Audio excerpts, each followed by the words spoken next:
Now we're gonna look at example number 3. So it says a skateboarder has an acceleration of 1.5 meters per second squared. Starting from rest, if he accelerates for 2 seconds, what speed will he reach? So we wanna know the speed that he will reach, or the speed that he's gonna be at the end. So this time we're solving for the final velocity, or VF. And then we're gonna go back and read what we know. So it says a skateboarder has an acceleration of 1.5 meters per second squared. So that means this is our A, or our acceleration. And then it says he's starting from rest.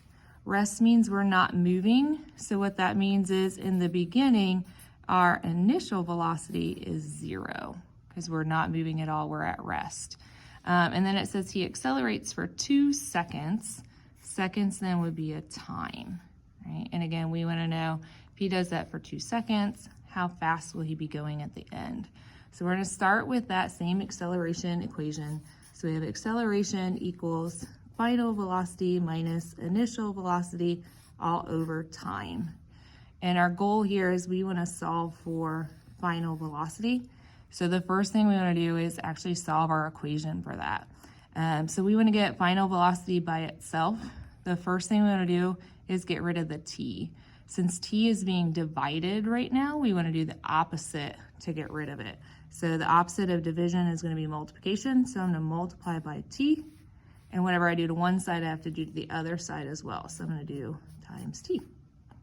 Okay, so then that gives me on this side t times a equals, and on this side my t's are going to cancel off.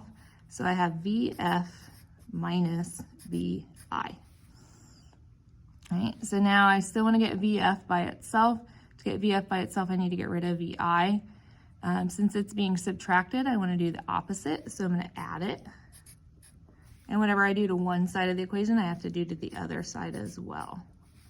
So then if I'm kind of coming over here, that tells me that TA plus VI, because I have TA plus VI, is going to be equal to, and then on this side, these cross off, so just VF.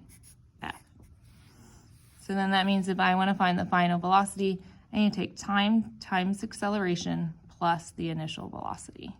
So I'm going to go ahead and plug that into my equation. So I'm going to have my time, which you said was 2 seconds, times my acceleration, which you said was 1.5 meters per second squared, and then plus VI, which we started at rest, so VI is going to be 0. So then I just want to solve this. So I'm going to take 2 times 1.5, and that gives me 3.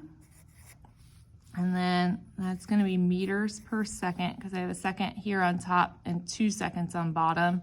So one of those is going to cancel off, and then plus 0. So then my final velocity is going to be 3 meters per second. So that's how fast my skateboarder will be going if they accelerate for 1.5 meters per second for 2 seconds.